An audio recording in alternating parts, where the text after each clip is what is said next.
Across the EU, it's lights out for the good old incandescent bulb. Since September 1st, even 40 and 25-watt bulbs are off the market. The EU has pushed through energy-efficient lights, mainly the compact fluorescent models known as CFLs. But they leave much to be desired. These energy-efficient bulbs emit very poor light. It's not bright, it's diffuse. That means the color rendering is awful. And CFLs contain a highly hazardous metal, mercury. This bulb poses a grave danger if it breaks. The mercury vaporizes and gets into the lungs within seconds. Critics warn they even emit toxic substances in normal use. If a simple instrument like this can register poisons and contaminants emitted from these bulbs, that means there's a serious problem. It indicates the presence of hazardous toxins. It's universally agreed that the new bulbs use less electricity and last longer. But critics say consumers and the environment will pay a high price for these benefits.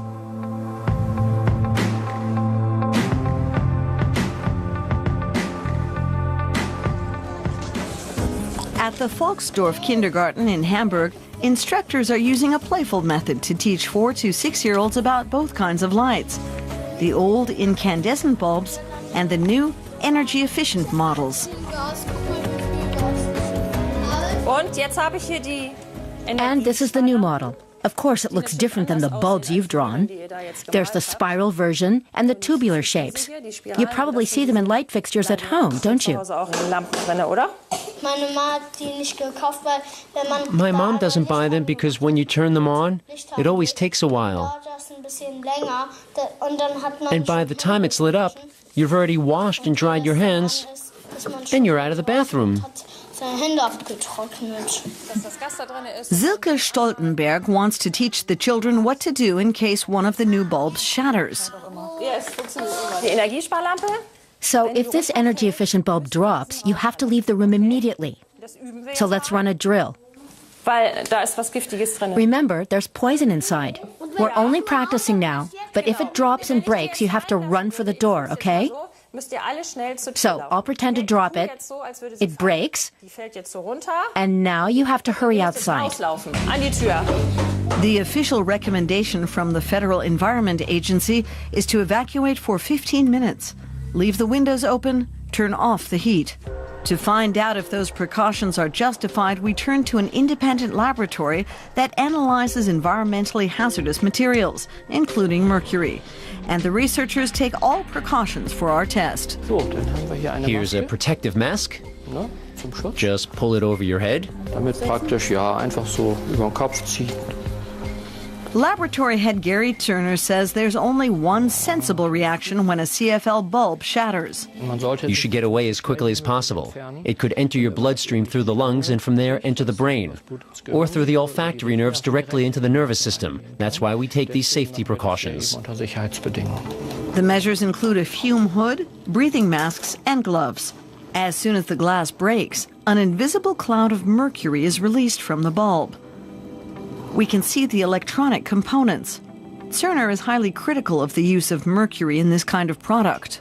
Every encounter with mercury makes you a bit more stupid and lowers your IQ. It is a highly dangerous nerve poison and can also affect many other organs and the immune system. There should be a zero-tolerance policy for mercury. We must do all we can to institute a worldwide ban against mining, production, and distribution. Environmental medical specialist Joachim Mutter has worked for years with patients suffering from mercury poisoning. He's regularly asked to testify in civil court cases. Recently, he encountered a youngster who suffered severe injury after a low-energy bulb shattered. The boy was already ill at the time, and the parents had no idea just how dangerous the mercury cloud was. They didn't air out the room and the shards were thrown in the garbage. The child then slept in his bedroom. Within the first week, he developed a skin rash. By week 2, he began losing hair. He developed severe diarrhea and a visible case of the shakes.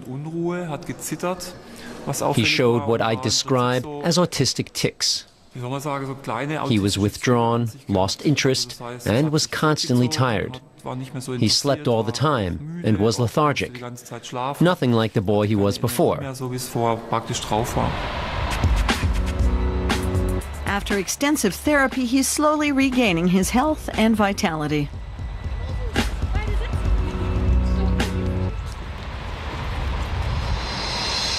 That's precisely the kind of accident the instructors at the Volksdorf Kindergarten are trying to prevent. Silke Stoltenberg uses a demonstration bulb to show the children how to safely dispose of them in accordance with the government's environmental guidelines. Ich sammle das jetzt hier mit Pappe auf. I use cardboard to gather all the pieces and put them in here. Your mom and dad can do that too. I collect the big pieces in the cardboard and use tape to gather the rest. Then I press down on it to get every little piece. We're not allowed to use a vacuum, and a broom isn't advised because it would only spread the mercury all around. Then I take off the gloves and dispose of them too. There might be hazardous material clinging to them. So, now I shut the lid tight and we'll recycle it. Light bulbs filled with toxic metal. Not what most people would call progress. We visit a lighting designer in Hamburg. Katja Winkelmann is an engineer and knows a thing or two about the business. The problem with this form of technology is that it simply doesn't work without mercury. That's true of all bulbs of this sort, and that includes these tubular models, the fluorescent lights. It's the same for the compact CFL bulbs, the energy-efficient bulbs. None of these can function without mercury. That's simply based on the technology in use. EU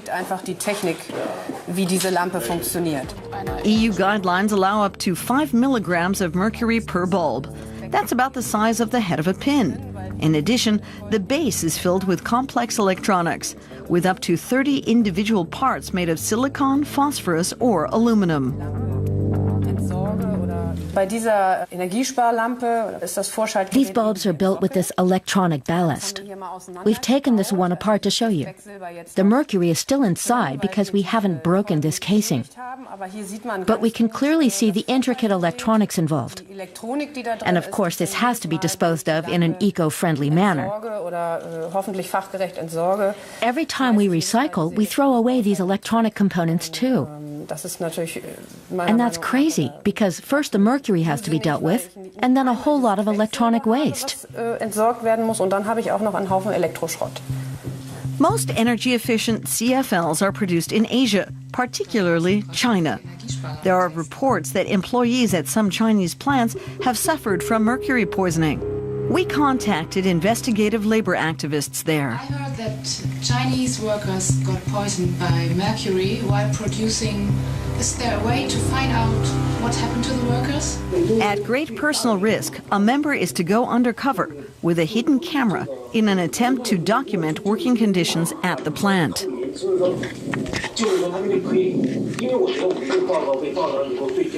We're willing to take the risk. If we can prove the rumors are true, perhaps we can force a change in labor conditions at those facilities. Gary Turner has begun a new test with 6 CFL models produced by 5 different manufacturers. He's studying whether intact energy-efficient bulbs might also pose health risks. Once the lamps are on, the surrounding air is collected, chemically bonded, and analyzed. This is an extract from the air sample that we've sucked into the tube. Now we'll use gas chromatography, mass spectrometry to find out what substances it contains.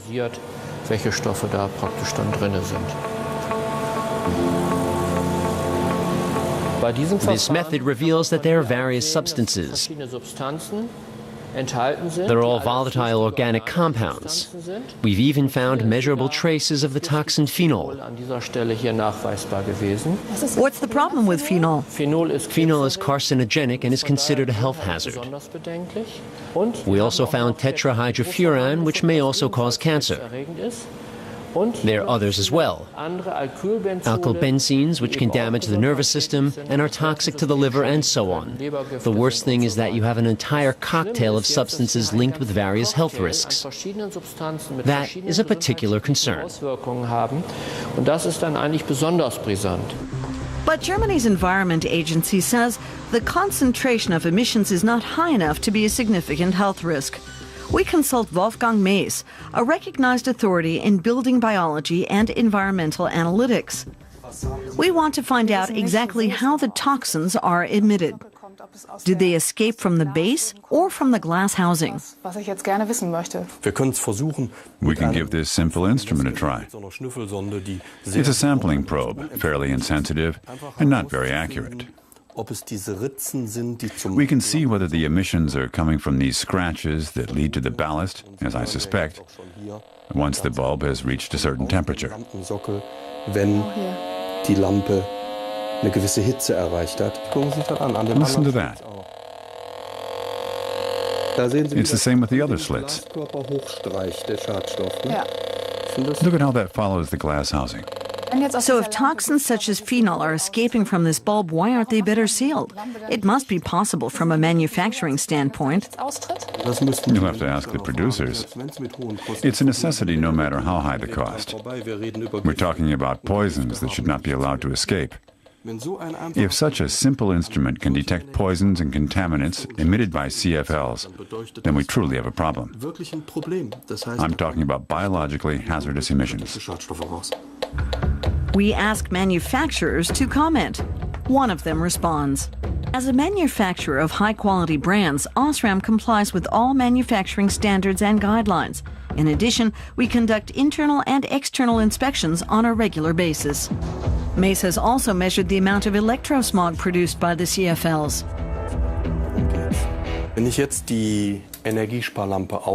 So I turn off the energy-efficient bulb and replace it with a filament bulb. Look at the field intensity on the display.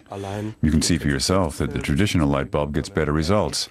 It's a much healthier choice than the energy-efficient model.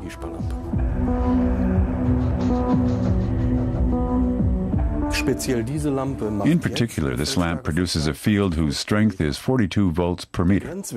The limit for a computer workplace is just 1 volt per meter. That means that this bulb is 42 times more intense than a personal computer is allowed to be. We found CFLs that produce over 70 volts per meter, 70 times higher than a PC. What kind of health problems could arise if I sit too close to an energy-efficient lamp, for instance, at a desk? From a biological standpoint, there's dangerous electromagnetic exposure to your head, your body, your entire work environment. That can lead to neurological and hormonal problems and to cell damage. These are all things that can be triggered by high electromagnetic field intensity. Here in a typical German residential area, we want to find out how consumers are accepting energy-efficient bulbs. The first family has only a few CFLs, used where they won't be noticed.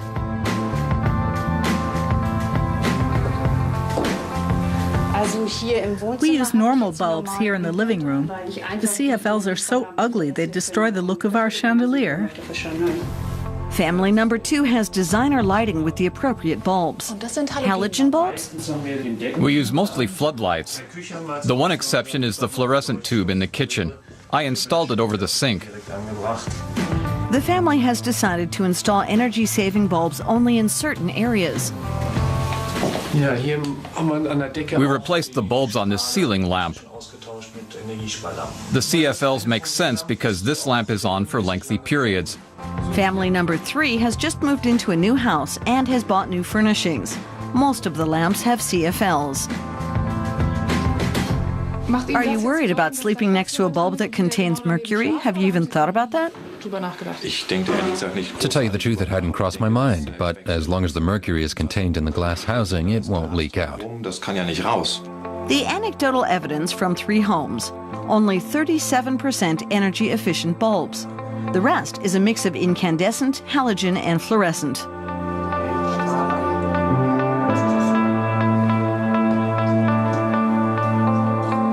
Family number 4 was initially excited about the prospect of saving energy and costs. The enthusiasm didn't last long. This is my collection of energy-efficient bulbs. I tried them all, and we didn't like them. So they all ended up in the basement. This is our supply of incandescent.